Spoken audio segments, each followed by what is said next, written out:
നമസ്കാരം. മലയാളികൾക്ക് ഏറെ പ്രിയങ്കരനായ നടനാണ് മണിയൻപിള്ള രാജു. നടനായും നിർമ്മാതാവുമായുമെല്ലാം മലയാള സിനിമയിൽ തന്റേതായ ഒരിടം കണ്ടെത്തിയിട്ടുണ്ട് അദ്ദേഹം. വളരെ ചെറിയ പ്രായത്തിൽ തന്നെ നാടകത്തിലൂടെ അഭിനയം തുടങ്ങിയ നടൻ പിന്നീട് സിനിമയിലേക്ക് എത്തുകയായിരുന്നു. കഴിഞ്ഞ 4 പതിറ്റാണ്ടായി മലയാള സിനിമയിൽ നിറസാന്നിധ്യമാണ് മണിയൻപിള്ള രാജു. നായകൻ, സഹനടൻ, കൊമേഡിയൻ, വില്ലൻ, നിർമ്മാതാവ് എന്ന് തുടങ്ങി മണിയൻപിള്ള രാജു കൈവയ്ക്കാത്ത മേഖലകളില്ല. ക്യാൻസർ രോഗബാധിതനായിരുന്നെങ്കിലും ഇപ്പോൾ ആരോഗ്യവാനായിരിക്കുന്നുവെന്ന് പറയുകയാണ് നടൻ. തൊണ്ടയിൽ ക്യാൻസർ ആയിരുന്നു. ക്യാൻസർ സർവൈവർ എന്ന് പറയാം. 30 റേഡിയേഷനും 5 കീമോയും കഴിഞ്ഞപ്പോൾ ഒക്കെയായി. തുടക്കത്തിൽ കുറച്ച് ബുദ്ധിമുട്ടുകളൊക്കെ ഉണ്ടായിരുന്നു. എങ്കിലും ഇപ്പോൾ ഫിറ്റാണ്.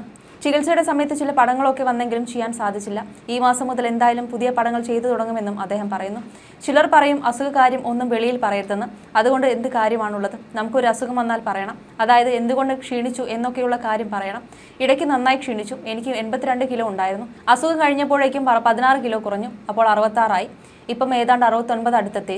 ഇനി ഒരു 72 ആക്കണം. അതാണ് എൻ്റെ ഉയരത്തിന് ആവശ്യമായ ഭാരം. ശ്രീകുമാരൻ തമ്പി സാറിൻ്റെ മോഹിനിയാട്ടത്തിലൂടെയാണ് ഞാൻ സിനിമയിലേക്ക് വരുന്നത്. ഇപ്പോൾ 50 വർഷമായി. മലയാളത്തിൽ ഏറ്റവും നല്ല ഭക്ഷണം കൊടുക്കുന്നത് ഞാനാണ്. യൂണിറ്റിയിൽ ഒരു നായകൻ ഓറഞ്ച് ജ്യൂസ് കുടിക്കുമെങ്കിൽ എൻ്റെ സെറ്റിൽ എല്ലാവർക്കും ഓറഞ്ച് ജ്യൂസ് കഴിക്കാൻ ലഭിച്ചിരിക്കണം. അത് നിർബന്ധമാണ്. അല്ലാതെ ഇവരുടെയൊക്കെ മുമ്പിലിരുന്ന് നായകനും നായികയ്ക്കും മാത്രം ജ്യൂസ് കൊടുക്കുന്ന പരിപാടിയില്ല. കാരണം ഞാനൊക്കെ അത് കണ്ട് ഒരുപാട് വിഷമിച്ച് ഇരുന്നിട്ടുണ്ടെന്ന് മണിയൻപിള്ള രാജു പറയുന്നു. ഒരു യൂട്യൂബ് ചാനൽ അനുവദിച്ച പ്രത്യേക അഭിമുഖത്തിൽ സംസാരിക്കുകയായിരുന്നു അദ്ദേഹം. ഫുഡിൽ കൊതിയുള്ള ആളാണ് ഞാൻ. ഏത് രാജ്യത്ത് പോയാലും നല്ല ഫുഡ് അന്വേഷിച്ചു പോയി കഴിക്കും. അങ്ങനെയുള്ള എൻ്റെ തുടക്കകാലത്ത് ഫിഷ് ഫ്രൈ, മട്ടൻ എന്നിവയൊക്കെ കിട്ടുക നസീർ സാർ അടക്കമുള്ള താരങ്ങൾക്കാണ്. താഴെയുള്ള ഞങ്ങൾക്ക് കിട്ടുക ബീഫ് ചാറോ മത്തിക്കറിയോ ആയിരിക്കും. ലൈറ്റ് ബോയ്സിനൊക്കെ 2 പൊതിയാണ് നൽകുക. ഒന്നിൽ സാമ്പാർ സാദം, ഒന്നിൽ തൈര് സാദം, അല്ലെങ്കിൽ ടൊമാറ്റോ റൈസോ ആയിരിക്കും. ഇവർ മാറിയിരുന്ന് പിച്ചക്കാർ കഴിക്കുന്നത് പോലെ കഴിക്കുമ്പോൾ എനിക്ക് സങ്കടം വരും. അന്ന് ഞാൻ വിചാരിച്ചതാണ് എന്തെങ്കിലും സിനിമ എടുക്കുകയാണെങ്കിൽ എല്ലാവർക്കും ഒരുപോലെ ഭക്ഷണം കൊടുക്കണമെന്ന്. ഒരു 10 ലക്ഷം രൂപയുടെ റിഫറൻസ് വരുമായിരിക്കും. പക്ഷേ എന്ത് സന്തോഷമായിട്ടായിരിക്കും അവർ വീട്ടിൽ പോകുന്നതും അദ്ദേഹം പറയുന്നു. തുടരും എന്ന സിനിമ ഇറങ്ങുന്നതിന് ഒരാഴ്ച മുമ്പ് ഞാൻ ചിപ്പിയോട് പറഞ്ഞിരുന്നു ഇതോടെ രഞ്ജിത്ത് മലയാളത്തിലെ ഏറ്റവും വലിയ പ്രൊഡ്യൂസർ ആകുമെന്ന്. അതുപോലെ തന്നെ റിലീസിന്റെ അന്ന് രാവിലെ സമാനമായ ഒരു മെസ്സേജ് തരുൺ മൂർത്തിക്കും അയച്ചിരുന്നു. രാജുചേട്ടന്റെ പ്രഡിക്ഷൻ കറക്റ്റായെന്ന് പടം റിലീസ് ചെയ്തതിനു ശേഷം തരുൺ പറഞ്ഞു. ഏതാണ്ട് ഒരു 10 കൊല്ലമായിട്ട് ഈ വിഷയവുമായി ബന്ധപ്പെട്ട് നടക്കുകയാണ് രഞ്ജിത്ത്. പല സംവിധായകർ വന്നെങ്കിലും ഒന്നും മുന്നോട്ട് പോയില്ല. ഒടുവിൽ തരുൺ മൂർത്തി വന്നതോടെയാണ് ആ കോംബോ സെറ്റാകുന്നത്. എൻ്റെ പേര് അതിനകത്ത് സജസ്റ്റ് ചെയ്തത് രഞ്ജിത്താണ്. ഞാൻ മേക്കപ്പ് ഒക്കെ ഇട്ട് ചെന്നപ്പോൾ സംവിധായകൻ ഹാപ്പി ആയിരുന്നില്ല.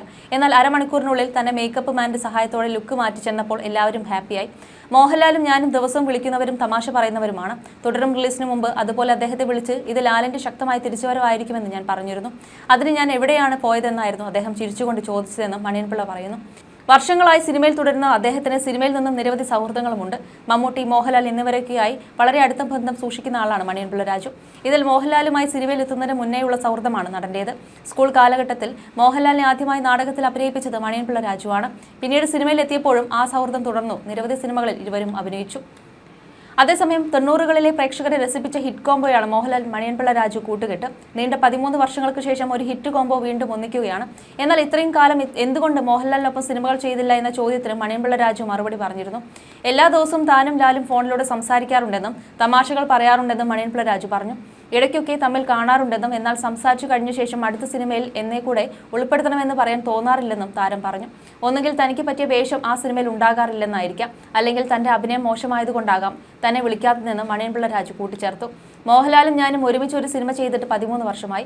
ഞങ്ങൾ തമ്മിൽ എന്നും ഫോൺ വിളിച്ച് സംസാരിക്കും, തമാശകൾ പറയും, ഇടയ്ക്കൊക്കെ കാണും. പക്ഷേ എല്ലാം കഴിഞ്ഞ് അടുത്ത സിനിമയിൽ എനിക്കൊരു കൂടി ഒരു വേഷം തരണമെന്ന് പറയാൻ ഒരു മടിയുണ്ട്. അതുകൊണ്ട് അങ്ങോട്ട് കയറി ചാൻസ് ചോദിക്കാറില്ല. അങ്ങനെ എല്ലാ സിനിമയിലും ചാൻസ് ചോദിക്കുന്നവരുണ്ട്. എല്ലാ സിനിമയിലും അവർ അഭിനയിക്കുന്നുമുണ്ട്. എനിക്കെന്തോ അങ്ങനെ ചെയ്യാൻ തോന്നാറില്ല. ഒന്നുകിൽ എനിക്ക് പറ്റിയ വേഷം ആ സിനിമയിൽ ഉണ്ടാകാത്തത് കൊണ്ടാകാം, അല്ലെങ്കിൽ എൻ്റെ അഭിനയം മോശമായതുകൊണ്ടാവാം എന്നെ വിളിക്കാത്തത്. എനിക്കതിൽ വിഷമമൊന്നുമില്ല, മണിയൻപിള്ള രാജു പറഞ്ഞു.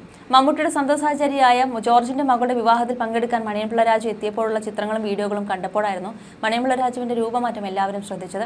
കോവിഡിന് പിന്നാലെ ന്യൂമോണിയ ബാധിച്ച് മരണത്തിനും ജീവനും ഇടയിലുള്ള നൂൽപാലത്തിലൂടെ നടക്കേണ്ടി വന്ന അവസ്ഥയുണ്ടായിരുന്നതിനെക്കുറിച്ച് ഒരു വർഷം മുമ്പ് മണിയൻപിള്ള രാജു തുറന്ന് സംസാരിച്ചിരുന്നു. രോഗത്തിന്റെ ഒരു ഘട്ടത്തിൽ ശബ്ദം പോലും നഷ്ടപ്പെട്ടിരുന്നു. കോവിഡ് രോഗം നൽകിയ ഏകാന്തതയും ശബ്ദം നഷ്ടപ്പെട്ടതിന്റെ വേദനയും ചേർന്നപ്പോൾ ആകെ വിഷമിച്ചു. മനസ്സ് ദുർബലമാകാതെ പിന്തുണച്ച് ഡോക്ടർമാർ ആയിരുന്നുവെന്നും നടൻ പറഞ്ഞിട്ടുണ്ട്. അതേസമയം തുടരുമെന്ന മോഹൻലാൽ ചിത്രത്തിലാണ് മണിയൻപിള്ള രാജു അവസാനമായി അഭിനയിച്ചത്. ഷൺമുഖം എന്ന ടാക്സി ഡ്രൈവറായാണ് ചിത്രത്തിൽ മോഹൻലാൽ എത്തുന്നത്. വൻ തുകയ്ക്കാണ് ഹോട്ട്സ്റ്റാർ ചിത്രത്തിന്റെ OTT റൈറ്റ്സ് നേടിയിരിക്കുന്നത് എന്നുമാണ് റിപ്പോർട്ട്. ഷൺമുഖം എന്ന സാധാരണക്കാരനായ ഒരു ടാക്സി ഡ്രൈവറായാണ് മോഹൻലാൽ ചിത്രത്തിൽ അവതരിപ്പിക്കുന്നത്. ഷൺമുഖത്തിന്റെ ജീവിതം നർമ്മത്തിലൂടെയും ഹൃദയസ്പർശിയായ രംഗങ്ങളിലൂടെയും അവതരിപ്പിക്കുകയാണ് ഈ ചിത്രത്തിലൂടെ. രജപുത്ര ഫിലിംസ് നിർമ്മിക്കുന്ന ചിത്രത്തിൽ ബിനു പപ്പു, ഫർഹാൻ ഫാസിൽ, മണിയൻപിള്ള രാജു എന്നിവർക്കൊപ്പം നിരവധി പുതുമുഖങ്ങളും ചിത്രത്തിൽ അഭിനയിക്കുന്നു. നാളുകൾക്ക് ശേഷം മണിയൻപിള്ള രാജുവും മോഹൻലാലും ഒന്നിക്കുന്നുവെന്ന പ്രത്യേകതയും ഈ ചിത്രത്തിനുണ്ട്. ഒരു കാലത്ത് മലയാളികളെ ഏറെ ചിരിപ്പിച്ച കോംബോയായിരുന്നു മോഹൻലാൽ മണിയൻപിള്ള രാജു. കുട്ടിച്ചൻ എന്ന കഥാപാത്രമായാണ് മണിയൻപിള്ള രാജു സിനിമയിൽ അവതരിപ്പിക്കുന്നത്. നേരത്തെ അമൃതാനന്ദമയ്യെ കണ്ട സന്തോഷവും മണിയൻപിള്ള രാജു പങ്കുവച്ചിരുന്നു. മണിയൻപിള്ള രാജുവിനൊപ്പം ഭാര്യ ഇന്ദിരയും ഉണ്ടായിരുന്നു. അമ്മയുടെ ദർശനം നൽകുന്നത് വലിയ ഊർജ്ജമെന്നാണ് ഇരുവരും പറയുന്നത്. അമൃതാനന്ദമയി അനന്തപുരിയിൽ എത്തിയ സന്തോഷവും ഇരുവരും പങ്കുവച്ചിരുന്നു. അമ്മയുമായുള്ള ബന്ധം തുടങ്ങിയിട്ട് വർഷങ്ങളായി. തിരുവനന്തപുരത്ത് എത്തുമ്പോൾ ഒക്കെയും ഞാനും ഇന്ദിരയും പോയി കാണാറുണ്ട്. കോവിഡ് ഒക്കെ വന്ന ശേഷം 5 വർഷം കഴിഞ്ഞപ്പോഴാണ് അമ്മയെ കാണാനാകുന്നത്. എന്ത് പറ്റി മോനെ എന്നാണ് എന്നെ കണ്ടപ്പോൾ ഉടനെ അമ്മ ചോദിച്ചത്. അമ്മയോടുള്ള അടുപ്പം തുടങ്ങിയിട്ട് വർഷങ്ങളായി. സ്വന്തം അമ്മ മരിച്ചു പോയപ്പോൾ മുതൽ അമ്മ എനിക്ക് സ്വന്തം അമ്മയാണ്. ആ സ്നേഹവും പരിചരണവും അത്രയേറെയുണ്ട്. എന്നെ കണ്ടപ്പോൾ തന്നെ ആദ്യം ചോദിച്ചത് മുഖമൊക്കെ ചെറുതായി പോയല്ലോ, എന്ത് പറ്റിയെന്നാണ്. എനിക്ക് സുഖമില്ലായിരുന്നു, ഒരു സർജറിയൊക്കെ കഴിഞ്ഞിറങ്ങിയതാണ് എന്ന് പറഞ്ഞു. പൊന്നുമോനെ നല്ല ആഹാരമൊക്കെ കഴിക്കണമെന്ന് പറഞ്ഞു. അമ്മ എന്നെ കെട്ടിപ്പിടിച്ചു. അത് കേൾക്കുമ്പോൾ തന്നെ എനിക്ക് കരച്ചിൽ വന്നു. എൻ്റെ ഒക്കെ അമ്മ മരിച്ചു പോയല്ലോ. അപ്പോൾ ഇങ്ങനെ അമ്മ പറയുമ്പോൾ എൻ്റെ സ്വന്തം അമ്മയെ പോലെയാണ് തോന്നുക. അതെന്നും കാണുമ്പോൾ ഉള്ള അനുഭവമാണ്. അമ്മയെ കാണുമ്പോൾ ഒന്ന് സംസാരിക്കുമ്പോൾ ഒരു ബാറ്ററി ചാർജ് ആകും പോലെയാണ്. മുൻപോട്ട് ജീവിക്കാനുള്ള ഊർജ്ജം കിട്ടിയ പോലെ. എപ്പോഴും കാണുമ്പോൾ അത്രയും സ്നേഹമാണ്. എന്നും കാണുമ്പോൾ എത്ര തിരക്കുണ്ടെങ്കിലും എന്നെ ഒന്ന് കേൾക്കാനുള്ള മനസ്സ് ഉണ്ടല്ലോ, അത് പറഞ്ഞറിയിക്കാനാകില്ല. എൻ്റെ എല്ലാ കാര്യങ്ങളും ചോദിച്ച് മനസ്സിലാക്കും. നല്ല ഭക്ഷണം കഴിക്കണം, പ്രോട്ടീൻ ഫുഡ് എടുക്കണം എന്നൊക്കെ എന്നോട് അമ്മ ഉപദേശിച്ചു. കുറച്ചു സമയം എൻ്റെ വേദന അമ്മ കേൾക്കുമ്പോൾ ഉള്ള മനസംതൃപ്തി അത് പറഞ്ഞറിയിക്കാനാകില്ല. ഇവിടെ അമ്മയെ കാണാൻ വിദേശ നാടുകളിൽ നിന്ന് പോലും ആളുകൾ എത്തുന്നതും അതുകൊണ്ടാകാം. ഒരു മനുഷ്യന് ഏറ്റവും കൂടുതൽ വേണ്ടത് മനസമാധാനമാണ്. അത് കഴിഞ്ഞേ പണവും മറ്റുമുള്ളൂ. അത് കിട്ടണമെങ്കിൽ അമ്മയുടെ അടുത്ത് അല്പനേരം ഇരുന്നാൽ മതി. അത് അപ്പോഴേക്ക് നമ്മുടെ അടുത്തേക്ക് പ്രവഹിക്കുമെന്നാണ് മണിയൻപിള്ള രാജു പറഞ്ഞത്. അമ്മയെ കാണുമ്പോൾ കിട്ടുന്ന ഒരു പ്രതീക്ഷ ഉണ്ടല്ലോ, അത് വല്ലാത്ത അനുഭവമാണ്. കുറേ വർഷങ്ങൾ കഴിഞ്ഞു കാണുകയാണ് അമ്മയെ. ആ ഊർജ്ജം മുമ്പോട്ടുള്ള നമ്മുടെ പ്രതീക്ഷയാണെന്നാണ് ഇന്ദിര പറയുന്നത്. അതേസമയം ക്യാൻസറിനെ അതിജീവിച്ച് നടൻ മണിയൻപിള്ള രാജു സിനിമാ തിരക്കുകളിലേക്ക് കടന്നിരിക്കുകയാണ്. തൊണ്ടയിൽ ബാധിച്ച ക്യാൻസറിനെയാണ് അദ്ദേഹം അതിജീവിച്ചത്. തന്റെ അച്ഛൻ ക്യാൻസർ സർവൈവർ ആണെന്നും സാധാരണ ജീവിതത്തിലേക്ക് മടങ്ങിയെത്തിയെന്നും നടൻ കൂടിയായ മകൻ നിരഞ്ജൻ ഈയിടെ വെളിപ്പെടുത്തിയിരുന്നു. തൊണ്ടയിലാണ് അദ്ദേഹത്തിന് ക്യാൻസർ ബാധിച്ചത്. തൊണ്ടയിൽ ബാധിച്ചതുകൊണ്ട് തന്നെ ഭക്ഷണം കഴിക്കാനുള്ള ബുദ്ധിമുട്ട് ഉണ്ടാവുകയും അദ്ദേഹത്തിന്റെ ശരീരം മെലിയുകയും ചെയ്തു. ഇപ്പോൾ പൂർണ്ണ ആരോഗ്യവാനായി അദ്ദേഹം വീണ്ടും സിനിമാ തിരക്കുകളിലേക്ക് മടങ്ങിയിരിക്കുകയാണ്. 90കളിലെ പ്രേക്ഷകരെ രസിപ്പിച്ച ഹിറ്റ് കോംബോയാണ് മോഹൻലാൽ മണിയൻപിള്ള രാജു കൂട്ടുകെട്ട്. നീണ്ട 13 വർഷങ്ങൾക്ക് ശേഷം ആ ഹിറ്റ് കോംബോ തുടരും എന്ന ചിത്രത്തിലൂടെ വീണ്ടും ഒന്നിക്കുകയായിരുന്നു. മോഹൻലാലിന്റെ പഴയ ഫീൽ ഗുഡ് ചിത്രങ്ങളുടെ ജോണറിൽ ഇറങ്ങുന്ന തുടരും എന്ന സിനിമയുടെ മണിയൻപിള്ള രാജുവിന് ഏറെ പ്രതീക്ഷയാണ് ഉണ്ടായിരുന്നത്. അതുപോലെ തന്നെ സംഭവിക്കുകയും ചെയ്തിരുന്നു.